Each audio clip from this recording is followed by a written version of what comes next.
भगवान के विवाह की चर्चा कर रहे हैं सुखदेव स्वामी। भगवान ने विवाह का भी दृश्य वहां दिखाया कि विवाह क्या होता है, कैसे होना चाहिए और विवाह के रूप प्रतिरूप क्या क्या होते हैं।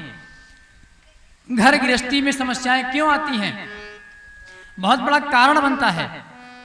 हम लोग इसका विशेष ध्यान नहीं दे पाते, लेकिन बहुत बड़ा कारण बनता है कि हमारे गृहस्थी में समस्या क्यों आ रही है। विवाह एक ऐसा शब्द जहां दो आत्माओं का मिलन होता है। विवाह एक ऐसा शब्द जहां दो घरों का, दो परिवारों का मिलन होता है। विवाह एक ऐसा शब्द जहां दो रिश्तेदारों का मिलन होता है। विवाह एक ऐसा भाव जहां जीवन भर साथ निभाने का संकल्प होता है, उसे विवाह कहते हैं। आजकल तो लोग मैरिज करते हैं, शादी करते हैं, और अक्सर देहात भाषा में कहें तो ब्याह करते हैं। मन भावेश वियोगाः बारंबार मुहुर्मुहु, जहां पर मन के अंदर वियोग दुख बार बार आए उसे ब्याह कहते हैं। जहां पर मन के अंदर बार बार दुख या वियोग आए उसे ब्याह कहते हैं। मैरिड, जहां पर दोनों व्यक्ति को न समझा जा सके, न ऋण किया जा सके, न दोनों के भावनाओं को पढ़ा जा सके, उसे मैरिड कहते हैं। जहां पर दोनों के विचार को पढ़ा ना जा सके, जहां पर दोनों के विचार को समझा ना जा सके, जहां मैरिड कौन करता है। जैसे हमारे यहाँ माताएं या पुरुष वर्ग मैरिड एनिवर्सरी मनाते हैं। क्या है ये? मैरिड एनिवर्सरी मनाने का तात्पर्य ये है कि जहां हमारा 1 वर्ष कुशलता के साथ बीत गया, तब हम अपने विवाह का सालगिरह मनाते हैं। जहां 1 वर्ष कुशलता के साथ बीत गया, यहाँ माताओं ने क्या कहा, अरे हम 7 जन्म नहीं छोड़ने वाले, 1 वर्ष की बात करते हैं। यहाँ तो भारत में 7 वर्षों 7 जन्मों का बंधन होता है, फिर साल में मैरिड एनिवर्सरी क्यों होता है? मैरिड एनिवर्सरी विदेशी भाषा है, विदेशी कल्चर है, संस्कृति है। वहां उनको विश्वास नहीं होता, यहां तक उनको विश्वास नहीं है कि हम लोग मैरिड किए, करने के बाद घर की ओर चल दिए, पता नहीं सकुशल घर पहुंचेंगे कि नहीं, यह भी विश्वास नहीं होता है। अगर प्रेम पूर्वक 1 वर्ष बीत गया, तब वो लोग मैरिड एनिवर्सरी मनाते हैं। और यहाँ तो सकुशल लड़ झगड़ के प्रेम के साथ हर विधा से 7 जन्म बिताना है, फिर मैरिड एनिवर्सरी क्यों? हर 7 जन्म पर मनाइए ना मैरिड एनिवर्सरी। लेकिन नहीं, हम लोग क्या करते हैं, भारतीय परंपरा को समाप्त कर देते हैं और विदेशी परंपरा को अपनाते हैं। केक काटते हैं जन्मदिन पर, क्या है ये? केक क्यों काटते हैं? अब उस केक में न जाने कौन से केमिकल से बना, न जाने उसमें क्या पड़ा, वेज नॉन वेज सब होता है। केक लाए, मोमबत्ती जलाए, उस पर फूंक दिए, बुझा दिए। शुभ काम में दिया जलाया जाता है, बुझाया नहीं जाता है। हम लोग बुझा दिए, बुझाने के बाद हमारे मुंह से फूंकते समय श्वासों से कुछ जल के कण आते हैं, वो केक पर पड़ गए। अब केक काटे, सबको जूठा खिला दिए। ये भारतीय परंपरा थोड़ी है। लेकिन नहीं, देखा देखी पाप, देखा देखी पुण्य करेंगे। भारत को इसीलिए ना भेड़ियों का देश कहा जाता है। भेड़िया क्या करती है, आगे वाली भेड़िया सर झुका के चलती है, तो पीछे वाली भेड़िया उसके पैर को देख के चलती है, आगे नहीं देखती वो। अगर आगे वाली भेड़िया कुएं में गिरेगी तो सब गिरेंगे। वही भारत के लोगों की परंपरा है, जानने पहचानने का काम करते नहीं है। तो जितनी अभद्रतापूर्ण कार्य है हम लोग करना शुरू कर दिए हैं। इसीलिए घरों में केवल अभद्रता होता है, वहां शुभ कार्य नहीं होते। आजकल ये नहीं पता है कि सास कौन है, बहू कौन है, माता कौन है, पिता कौन है, पति कौन है, परिवार क्या होता है, किसी को नहीं पता है। सिर्फ सबको ये पता है कि हम कैसे सही रहें, हम कैसे सही रहें, बस। ये भाव कहां से आता है? अरे यहां तो एक बार ग्रंथि बंधन कर दिया गया तो श्वास प्राण निकलने के बाद ही वो खत्म हो सकता है, उसमें भी हम खत्म नहीं होने देते। फोटो टाइम के दिन रात याद करते हैं। मरो, मर के कहां जाओगे? हम इतना याद करेंगे कि यहीं बैठे रह जाओगे हृदय में, मर जाओ, इतना हमारा प्रेम है। विदेशों में क्या होता है? विदेशों में विवाह हुआ, विवाह होने के बाद अगर मान लीजिए पति मर गया, पत्नी अभी जीवित है, तो वहाँ एक कल्चर है, वहाँ एक संस्कृति है कि जब जमीन में शव को गाड़ दिया गया, उसकी मिट्टी जब तक ना सूखे तब तक वो अगला विवाह नहीं कर सकती। तो वहाँ की महिलाएं पंखा करती हैं, वहाँ की महिलाएं वो सुखाने का प्रयास करती हैं, कितनी जल्दी हम दूसरा विवाह कर लें। और यहाँ तक कि मरने के कगार पर हैं तब भी विवाह करते हैं। उनका मानना यह है कि किसी एक का साथ होना चाहिए, इसका मतलब पुराने वाले को भुला देते हैं। और भारत में क्या होता है, मर जाओ कोई फर्क नहीं, इतना याद करेंगे, इतना ज्यादा याद करेंगे कि अगला जन्म नहीं लेने देंगे जब तक हम नहीं मरेंगे, और यहाँ रखे रहेंगे अपने पास। क्या भाव होता है। तो विवाह, भगवान ने विवाह की व्याख्या की। सुखदेव स्वामी कहते हैं विवाह दो आत्माओं का मिलन होता है। विवाह में वर को 3 रूपों में बांटा गया है। जब विवाह होता है तो 3 रूप में बन जाते हैं। पहला रूप होता है विष्णु का, दूसरा रूप होता है शिव का, और तीसरा होता है ब्रह्म का। तीनों रूप उस वर के अंदर आ जाते हैं। और ये कब कब होता है, द्वार पूजा के समय विष्णु रूप, विवाह के समय शिव रूप, और विदाई के समय ब्रह्म रूप। उस वर के अंदर तीनों भाव दिखता है। लेकिन परंपरा के आधार पर देखा जाए तो अब ये तीनों रूप समाप्त हो गया, अब मात्र एक रूप बचा है। कितनी जल्दी हो जाए, कितनी जल्दी हो जाए, कितनी जल्दी हो जाए। तो लोग बात बात में कहते हैं जल्दी का काम किसका है, शैतान का। इसका मतलब तीनों रूप खत्म हो गया, मात्र एक रूप बचा। अब जब शैतान का रूप हो गया तो फिर उस घर में लक्ष्मी थोड़ी आएगी, फिर तो लक्ष्मी आएगी तो फिर अपना रूप दिखाएगी। पहले वो आएगी तो चंद्रमुखी रहेगी, बड़ा प्यार से 2-4 महीने साल भर सबका नस पकड़ेगी। उसके बाद सूर्यमुखी होगी, उसके बाद जब ज्वालामुखी बनेगी तो सीधे कोर्ट में नजर आएंगे।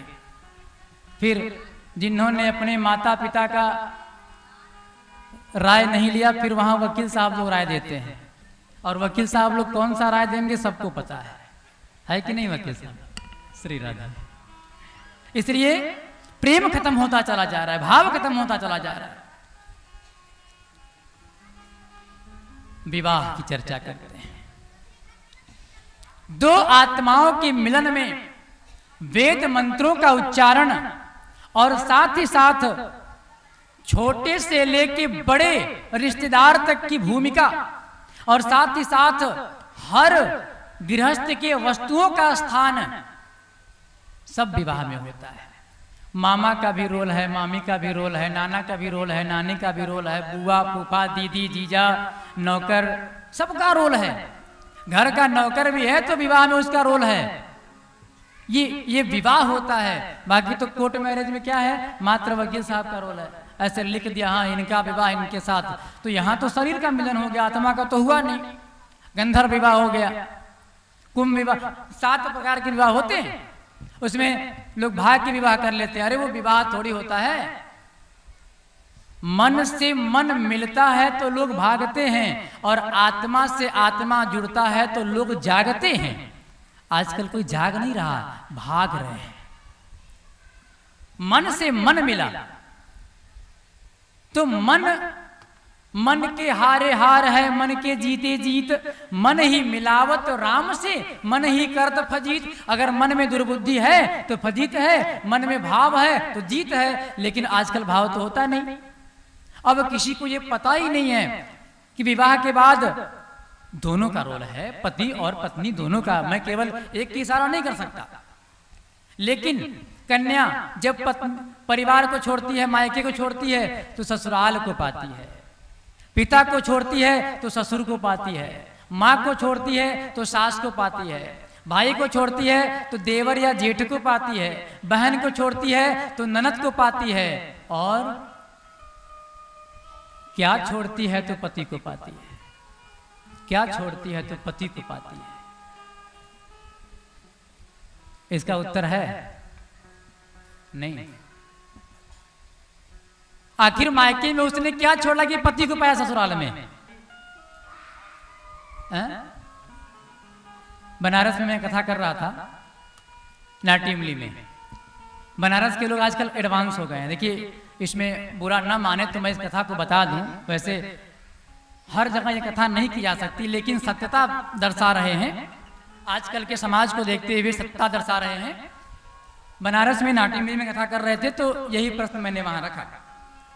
एक होटल में कथा हो रहा था, तो इस प्रश्न को मैंने रखा तो एक मुझे लगता है कि 25-30 वर्ष की कन्या जो बीएचयू से एमएससी कर रही थी, नाम नहीं बताएंगे, हाथ उठाई। हम बताएंगे व्यास जी। हम के वाह, कोई तो है जो जगा हुआ है। उठी, उसको माइक दिया गया। अब देखिए, फ्रैंक बोलने का मतलब ये नहीं होता कि हम कहीं कुछ भी बोल देंगे। एक मर्यादा होनी चाहिए। कुछ ऐसा कर खिल जाए सूखी हुई कली, कुछ ऐसा कर मिल जाए छूटी हुई गली, तू खुद से कर एक वादा, अटल रहे इरादा, पर ध्यान रहे मर्यादा। हम कहीं कुछ भी नहीं बोल सकते, लेकिन उसने बोल दिया। माइक ली, बोली व्यास जी, बॉयफ्रेंड को छोड़ते हैं तो पति को पाते हैं, और ये चल रहा है। हमने कहा धन्य हो देवी, आप ही भारत की परंपरा को अच्छा करेंगे। शास्त्र कहता है कौमार्यावस्था को छोड़ते हैं तो विवाहावस्था को पाते हैं। विवाह होता है तो जब सप्तपदी पढ़ी जाती है, सप्तपदी में पहला जो सप्तपदी का पहला शब्द है, उसमें क्या कन्या कहती है कि अब तक के व्रत पूजा का फल प्रत्यक्ष सामने आया है, उनकी ही कृपा दृष्टि द्वारा पति रूप आपको पाया है। पर हे प्रियतम, इस जग में दुख सुख दोनों सहना होगा, यह प्रथम प्रतिज्ञा है मेरी, समभाव सदा रहना होगा। कन्या ने दर्शाया इसको कि अब तक के व्रत पूजा का फल प्रत्यक्ष सामने आया है। हमने जो देवताओं की पूजा करते की, अब तक व्रत किया, अनुष्ठान किया, दान किया, संतों की सेवा की, माता पिता की सेवा की, अप्रत्यक्ष देवता की सेवा की, फोटो या मूर्ति की सेवा, उसी का प्रत्यक्षता मुझे प्राप्त हुआ है। उस अप्रत्यक्षता को मैंने छोड़ा तो प्रत्यक्षता को प्राप्त किया। उनकी ही कृपा दृष्टि द्वारा पति रूप आपको पाया है। मतलब हमने उनको छोड़ा तो आपको पति रूप में पाया, इसीलिए पति को परमेश्वर कहा जाता है। हमने अदृश्य देवताओं को छोड़ा तो प्रत्यक्ष देवता को पाया, इसीलिए पति को परमेश्वर कहते हैं। वो ईश्वर से भी ऊपर होता है। पति को पा लेने के बाद किसी की पूजा करने का अधिकार नहीं है, आप करें चाहे ना करें। जैसे कि मैंने कल निवेदन किया, अनुसुईया माता ने क्या किया था? अनुसुईया माता ने अपने पति की ही पूजा करके ओम पति परमेश्वराय नमः, तीनों देवता को बालक बना दिया। तीनों देवता को बालक बनाने की क्षमता है नारी में। कब करेंगे? जब ये भाव बनेगा। ये भारत की परंपरा है। लेकिन नहीं, हर बच्चा धोखा दे रहा है। सब भेजते हैं माता पिता बाहर पढ़ने के लिए और बच्चे अपना निर्णय कर लेते हैं। अरे जो माता पिता पाल पोस के बड़ा कर सकते हैं, वो माता पिता आपको कभी दुख में नहीं जाने देंगे। पहले विश्वास तो कीजिए, जिसने हमें बनाया हमने उसे ठुकराया। क्या है? तो घर में कभी सुख शांति नहीं मिलेगा। मूल जड़ यही है, भाव का न होना, विश्वास का न होना। परिवार में यही मूल जड़ है। तो भगवान सुखदेव स्वामी कहते हैं विवाह दो आत्माओं का मिलन, दो जिस्म मगर एक जान है हम, पति पत्नी की पहचान है हम। पति और पत्नी माने रक्षा करने वाली और पति माने स्वामी। ये दोनों एक होते हैं। अब धीरे धीरे परंपरा बदली। कितना बड़ा भाव था, पहले पति माने स्वामी हुआ करते थे, अब वो हस्बैंड हो गए। हस्बैंड का अर्थ पता क्या होता है? नहीं पता। हस्बैंड को अगर आप संस्कृत में व्याख्या करें, देखिए संस्कृत से ही सारी भाषाएं निकली हैं। संस्कृत सभी भाषाओं की माँ है। संस्कृत ने सबको पैदा किया है। तो हस्बैंड का अर्थ होता है जो व्यक्ति दुख में भी हो लेकिन हंसने का नाटक करता हो। जिस व्यक्ति का हंसते हंसते बैंड बजे उसी को हस्बैंड कहते हैं। पति को पता है कि ये मुझे कष्ट में डाल रही है, ये मुझे समस्या में डाल रही है, ये मुझे दुख में डाल रही है, फिर भी हंसने का मुस्कुराने का नाटक करता है और कहता है स्वामी देवी आप ही तो सब कुछ हो। वाइफ का मतलब क्या होता है? वाइफ का मतलब होता है जो धीरे धीरे, एक होता है नाइफ माने चाकू जो एक बार में काट दे, और वाइफ का मतलब जो धीरे धीरे धीरे धीरे मधुर मधुर भाव से काटे, स्लो पॉइजन वाइफ।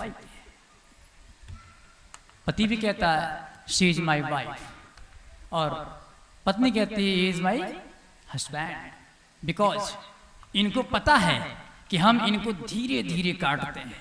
पहले माता से अलग किए, फिर पिता से अलग किए, फिर परिवार से अलग किए, फिर समाज से अलग किए। दिन भर कहीं रहते हैं, रात को घर आना पड़ेगा। अरे मनुष्य सामाजिक प्राणी है भैया, उसको समाज में थोड़ा जीने दीजिए ना।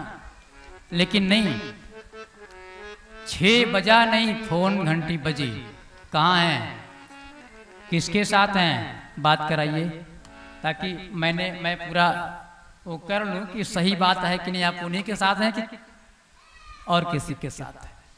प्रेम नहीं रह गया। सुखदेव स्वामी ने कहा विवाह होना चाहिए।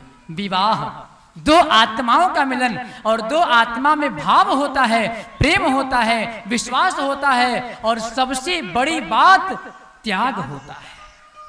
त्याग मूल है। इसलिए एक कथा सुनाया सुखदेव स्वामी ने महाराज परीक्षित को।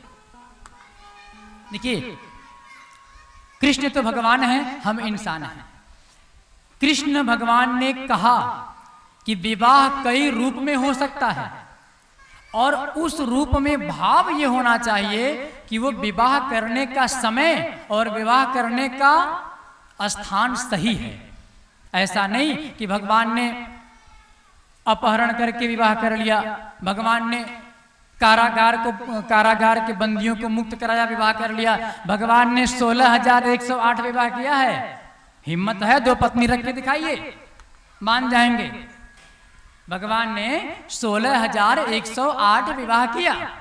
किस परिस्थिति में, किस रूप में, किस तरीके से किया, भगवान ने एक एक का अलग अलग दर्शन दिखाया है कि अगर आप पत्नी को रखना चाहते हैं तो पहले ऐसे रखिए, अगर ऐसे नहीं रख सकते हैं तो वैसे रखिए। दूसरी से बताया अगर ऐसे नहीं रख सकते तो ऐसे रखिए, मतलब पूरा दृश्य दिखाया। भगवान ने ये नहीं कहा कि हमने 16,108 किया है तो आप हमारे भक्त हैं तो आप भी 8-10 रख लीजिए, नहीं, उन्होंने स्वरूप चित्रण दिखाया है। सुखदेव स्वामी कहते हैं हे महाराज परीक्षित, राजा शीत भीष्म को नाम विदर्भिधिपतिर्महान् तस्य पंचाद्भवत्पुत्रा कन्यैकां च वरानना। एक विदर्भ देश के राजा हैं जिनका नाम भीष्मक है। विदर्भ देश के राजा हैं, अधिपत्य पूरा उन्हीं का है, और उनके 5 पुत्र हैं। 5 पुत्रों में एक कन्या है। उसमें जो सबसे बड़े पुत्र हैं उनका नाम रुक्मी है, और 4 छोटे भाई जिनका नाम क्रमशः, सारे नाम रुक्म शब्द पर है। रुक्म माने ऐश्वर्य होता है। रुक्म से ही सबका नाम रखा गया। कोई रुक्म रथ है तो कोई रुक्म बाहु है, कोई रुक्म केश है तो कोई रुक्म मालो है, और कन्या का नाम है रुक्मिणी। सुंदर भाव के साथ अपने अपने कार्य को कर रहे हैं। रुक्मिणी विवाह योग्य हो गई है, लेकिन रुक्मिणी का विवाह किया किससे जाए, रुक्मिणी का विवाह हो किससे, इसका विचार चल रहा है। उस समय सबसे श्रेष्ठ, सबसे मर्यादा या सबसे जो नाम वाले व्यक्ति हैं वो कृष्ण हैं। प्रस्ताव रखा गया कृष्ण से विवाह का, लेकिन जो रुक्मी है बड़ा भाई रुक्मिणी का, वो कहता नहीं, कृष्ण से विवाह नहीं होगा। क्यों? क्योंकि शत्रुता भाव रखता है। ताम बुद्धि लक्षणौर्दार्य रूपशील गुणाश्रया कृष्ण च सदृशी भार्या समुद्वोढो मनोबधो। उन्होंने कहा कृष्ण से विवाह हो, और कृष्ण तैयार भी थे विवाह करने के लिए रुक्मिणी से। वस्तुतः कृष्ण रुक्मिणी से प्रेम भी करते थे, मानते भी थे, लेकिन रुक्मी का भाव था कि नहीं, कृष्ण से विवाह नहीं होगा। तो कृष्ण से विवाह न हो तो हो किससे?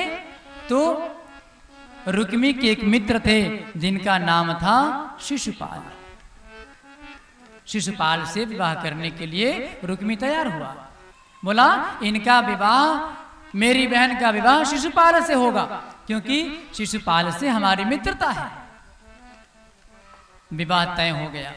शिशुपाल के पास भी खबर, और शिशुपाल तो चाहता ही था कि रुक्मी परम सुंदरी है, रुक्मिणी परम सुंदरी है, ये हमें मिल जाएगी तो अहोभाग्यम। अरे हमेशा एक बात ध्यान दीजिए, 4 चीजें होती हैं, अर्थ धर्म काम मोक्ष, जिसमें 2 चीजें अपने आप मिलती हैं, 2 चीजों के लिए प्रयास करना होता है। जो चीजें अपने आप मिलती हैं उसके लिए हम खूब प्रयास करते हैं, और जो चीजें प्रयास करने से मिलती हैं उसको अलमारी में बंद करके ताला बंद कर दिया। प्रयास किसके लिए करना चाहिए? अर्थ धर्म काम मोक्ष 4 चीजें हैं, जिसमें अर्थ माने होता है पैसा धर्म, काम माने पत्नी या पति, धर्म माने हमारे पुण्य कर्मों का प्रभाव, और मोक्ष माने श्रीधाम की प्राप्ति। तो 2 चीजें हमें अपने से प्राप्त होती है, धन और पत्नी या पति।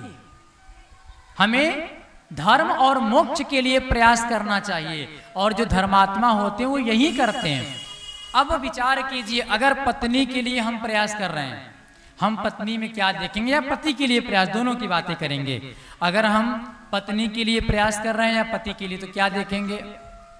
मान लीजिए कोई लड़का है, विवाह करना चाहता है, तो वो एक कन्या में क्या देखेगा? कितनी सुंदर है, कितनी पढ़ी लिखी है, क्या क्या जानती है, कितना दहेज मिल सकता है, परिवार का खानदान का भाव कैसा है, यही देखेगा। अब उसके मन में क्या चल रहा है ये तो देख पाना किसी के बस की बात नहीं। कन्या भी क्या देखेगी? लड़का क्या करता है, पैसा कमाता है कि नहीं, हमारा बोझ उठा पाएगा कि नहीं, हमको खुश रख पाएगा कि नहीं, सप्ताह में एक दिन आईपी मॉल वगैरह सब घुमाना फिराना हो पाएगा कि नहीं, और बहुत सारी चीजें सोचती है। ये बाह्य आडंबर सोचती है, और विवाह हो जाता है, दोनों के मन के अनुरूप हो जाता है, और विवाह होने के बाद फिर विवाद शुरू होता है। क्यों भैया? जब हम अपने मन से किए हैं तो फिर विवाद क्यों? तो होई है सोई जो राम रचि राखा, को करी तर्क बढ़ावई शाखा। पहले को लोग याद करें, अभी दादाजी हैं मान लीजिए, अगर इनसे कहा जाए दादाजी आपने अपनी पत्नी को देखा था विवाह के पहले, कहेंगे नहीं, माता पिता तय कर दिए, विवाह वाले दिन पता चला कि मेरा विवाह हो रहा है। किससे हो रहा है मैंने देखा नहीं, काली है कि गोरी है कि लंगड़ी है कि लोली है कि परम सुंदरी है, पता नहीं, तय कर दिए। लड़की को भी नहीं पता है कि लड़का इंजीनियर है कि डॉक्टर है कि मैनेजर है कि खेतीहर है कि बस खाली जुआ खेल रहा है, नहीं पता, दोनों को नहीं पता, ये विवाह है। अरे विवाह तो वो होता है ना जहां पर दोनों मिले और मिलने के बाद नवनिर्माण करें, मिलने के बाद विकास करके दिखाएं, वो विवाह होता है। और जहां पहले देखा देखी वो तो समझौता होता है, और समझौता में पीछे पीछे कष्ट लगा रहता है। इसलिए 99% घरों में समस्याएं हो रही हैं। कारण है क्यों? माता पिता पर विश्वास नहीं।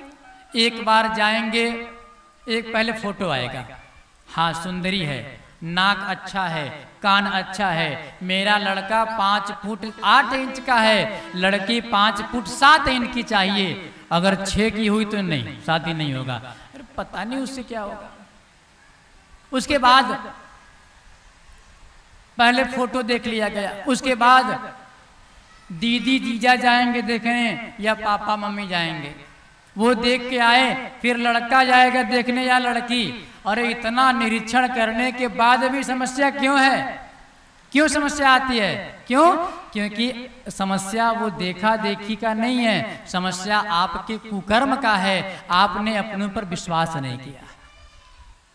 माता पिता ने एक बूंद खून से बना करके पाल पोस के बड़ा किया, पढ़ाया लिखाया, सब कुछ दिया, तो क्या आपका विवाह खराब करा सकते हैं? लेकिन नहीं, हम लोग क्या करते हैं? सेल्फ डिपेंड बनते हैं। अरे सेल्फ डिपेंड जहां बनना है वहां बनिए ना। माता पिता को सम्मान दीजिए पहले। माता पिता पूजे ही नहीं कोई, दुख में दुख सुख में भी दुख होई, सबसे बड़ी समस्या है। और सुख दुख भाई भाई, जो परिवार को बांध के चलता है, परिवार को लेके चलता है, मान सम्मान के साथ चलता है, दुख उसके साथ भी आता है। लेकिन मैं प्रत्येक दिवस निवेदन करता हूं कि दुख भी बड़ा मीठा सुख नजर आता है, दुख भी सुख नजर आता है। तो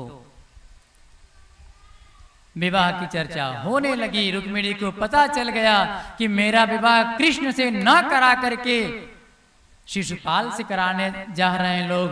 तो मन ही मन पति मान ही रुक्मिणी, रुक्मिणी ने मन ही मन पति मान लिया। किसको?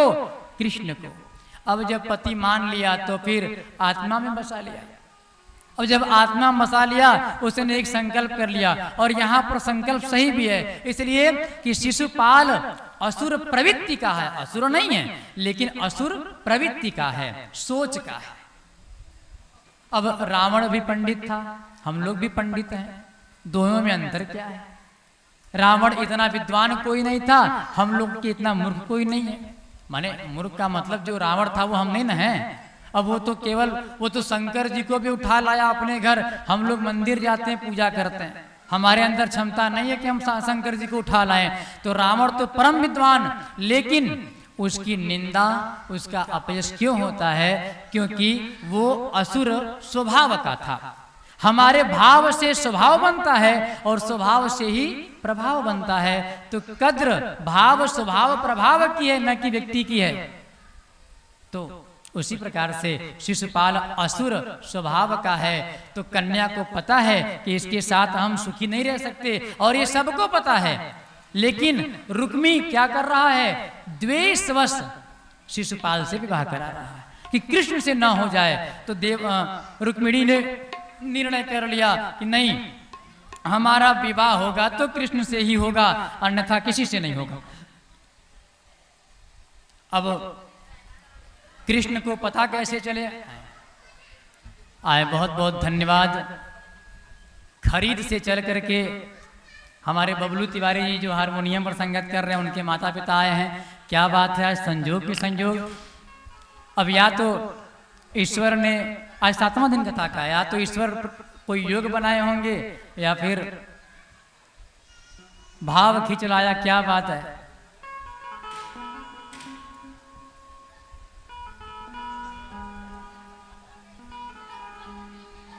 आज हमारे मित्र लोग भी आए और प्रेम से बोले बांके बिहारी लाल की जय।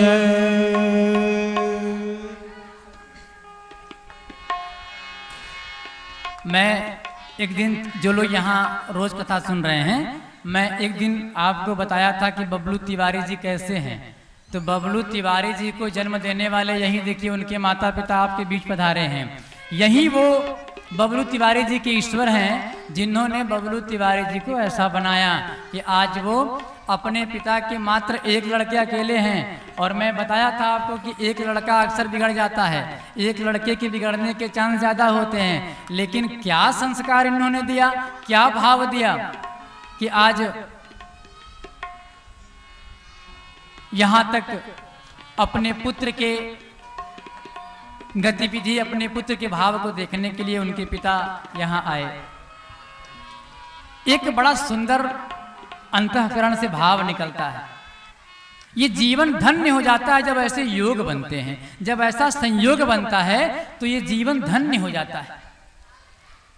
मैंने निवेदन किया था एक दिन आपसे कि अगर पुत्र ऐसा कर्म करे कि समाज में सर झुक जाए, पिता हार जाता है, फिर वो सर उठाने लायक नहीं होता। और पुत्र ऐसा कर्म करे कि पिता सीना तान के चले, उसमें भी पिता हार जाता है। क्यों? क्योंकि मेरा बेटा मुझसे आगे निकल गया। तो कितना सुंदर भाव निकलता है। ऐसे पिता वास्तव में देवतुल्य होते हैं और ऐसे माता पिता धन्य हैं और धन्य हैं ऐसे पुत्र जिन्होंने ऐसे माता पिता को पाया। सबको ऐसा नसीब नहीं मिलता है। और क्योंकि हमारे साथ जितने भी हमारे कलाकार संगीत उपासक हैं, इनको हम कलाकार नहीं कहते, ये संगीत उपासक हैं, सरस्वती के पुजारी हैं। जो सबसे आगे बैठे हैं हमारे चाचा जी जयप्रकाश सिंह जी, जो रघुनाथपुर से आए हैं। सबसे पहली जब मैं कथा शुरू किया था, सबसे पहली कथा संगीत में 2015 में, उसके पहले तो कथा हम करते थे तो बिना संगीत का करते थे, लेकिन जब गुरु दीक्षा लेकर के हम आए और सबसे पहली संगीत में कथा शुरू किए तो जितने भी अन्य बहुत सारे कलाकार हैं सब ने डिमांड किया कि महाराज जी 1000 रुपये दिलवा दीजिए, तो 2000 दिलवा दीजिए, तो इतना दिलवा दीजिए। अब हम लगे सोचने कि भाई हमारे तो जजमानी बहुत बड़ी है नहीं, छोटी से हमारे लोग हैं, और हम सोचे छोटे से में कथा हो जाए। तो अगर मुझे उभारने का कोई काम किया है तो यही हमारे चाचा जी ने किया है। इन्होंने कहा कि बेटा करो। अरे परम सौभाग्य बबलू जी के जीजा जी भी यहाँ पधारे, अर्जी गांव से बबलू जी के जीजा जी भी आए, आपका स्वागत है। तो इन्होंने कहा कि नहीं, हम आपके साथ हैं, आप लगिए, और पैसे की क्या बात करते हैं, कथा होगी। इन्होंने मुझे उभारा और पता नहीं कहाँ कहाँ से कैसे कैसे योग बनाए, और उस योग में बनते बनते जो हमारे बगल में तबला वादक बैठे हैं दूबेपुर से हमारे पिंकू भैया, इन्होंने हमारा परम साथ दिया। बोले नहीं, हम लोग कथा करेंगे और उस कथा में हम तबला बजाएंगे, पैसे की कोई चिंता नहीं। यही 2 टीम को लेकर के हम शुरू किए कथा। और आज स्थिति ये है कि ईश्वर के आशीर्वाद से कई प्रदेशों में, कई देशों में कथा का योग बना, लेकिन धोखा मैंने दिया इन लोगों को कि मैं अकेला ही प्रदेश और देश घूम रहा हूँ, इन लोगों को नहीं ले जा रहा हूँ। लेकिन ईश्वर से प्रार्थना है कि प्रभु जल्दी ऐसा कोई विधान बने कि हमारी पूरी टीम चले। और उसके बाद 2018 में बबलू जी से हमारी मुलाकात हुई। बबलू जी आए तो ऐसे रूप में हमारे सामने आए कि इनके जैसा मैंने आज तक भक्त नहीं देखा। एक गीत है, प्रभु हम भी शरणागत हैं, स्वीकार करो तो जाने। जब पहली बार इनसे हमारी मुलाकात ग्राम दिघवट में हुई, आपके यहाँ, पंडित जी के यहाँ, इन्हीं के माध्यम से हमसे ये मिले, तो ये सीधे पूरा पैर पकड़ लिए। हम तो डर गए, भैया ये क्या कर रहे हैं, और पूरा पकड़ के नतमस्तक। तो हम सोचे कि भाई देखिए, पहले हमारा भाव आया कि ये हमारे साथ जबरी रहने के लिए ऐसा कर रहे हैं, लेकिन जब इनके परम भाव को देखे और आज जब धीरे धीरे आगे बढ़े, तब पता चला कि इनका स्वभाव है झुकना, और जिन पर ये खुश हो जाते हैं, झुक जाते हैं, चाहे वो छोटा हो चाहे बड़ा हो, यहाँ सभी लोग जानते हैं। उसके बाद धीरे धीरे योग बना, और हमारे जो बैंजो पे बजा रहे हैं ये रहने वाले रावटगंज के हैं।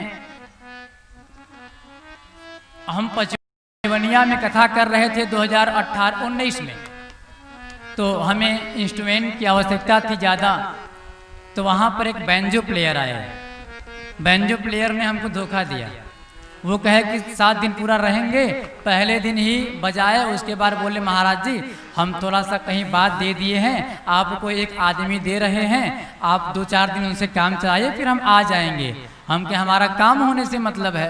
फिर इनको उस बैंजो प्लेयर वाले ने भेजा, और जब भेजा तो फिर इनसे हमारा इतना गहरा संबंध हो गया, वो फिर आए ही नहीं। और आए तो अंतिम वाले दिन आए, सिर्फ इस भाव से आए कि जो पैसे का बात हुआ था कि इतना हम आपको देंगे, और इनको कम बता के आए थे कि इनको कम देंगे, ब्याज जी से पैसा लेकर के इनको कम देंगे, बाकी रख लेंगे। तो पहले दिन और अंतिम दिन आए, लेकिन इनका स्वभाव ऐसा है, इन्होंने हाथ जोड़ा, महाराज जी हमको पैसे से मतलब नहीं है। देखिए मैं खुला मंच से बोल रहा हूँ, ऐसा नहीं कि इन लोगों ने हमको सिखाया पढ़ाया, जो मेरे मन में आया मैंने कह दिया। इनका भाव ऐसा है कि महाराज जी अगर मुझे 10,000 का कार्यक्रम मिलेगा और आपके यहाँ 1 रुपए नहीं मिलेगा, मैं उसे ठुकरा करके आऊँगा। ऐसे हमारे उमेश विश्वकर्मा जी, ये हमारी टीम है, और इस टीम को लेकर के हम चल पड़े। और आज पता नहीं क्या ईश्वर का चमत्कार है। तो कहने का भाव ये, इन सबको धन्यवाद मैं बाद में दूंगा, सबसे पहला धन्यवाद इनको जन्म देने वाले इनके माता पिता को है, क्योंकि हम जड़ पकड़ते हैं, और जड़ अगर आप पकड़ लेंगे तो फिर तना हरा भरा सब कुछ सही रहेगा। तो बार बार धन्यवाद उन माता पिता को जिन्होंने ऐसे ऐसे विभूति को जन्म दिया। देखिए यहाँ मैं इन लोगों का प्रचार नहीं कर रहा हूँ, आप ये ना समझे कि मैं इनका प्रचार कर रहा हूँ, मैं इनके गुणों को बता रहा हूँ जो मैंने अनुभव किया, और भाव ये दे रहा हूँ कि अगर आपको अच्छा लगे तो आप भी करें, अन्यथा जाकी रहे भावना जैसी, हरि मूरत देखी तिन तैसी।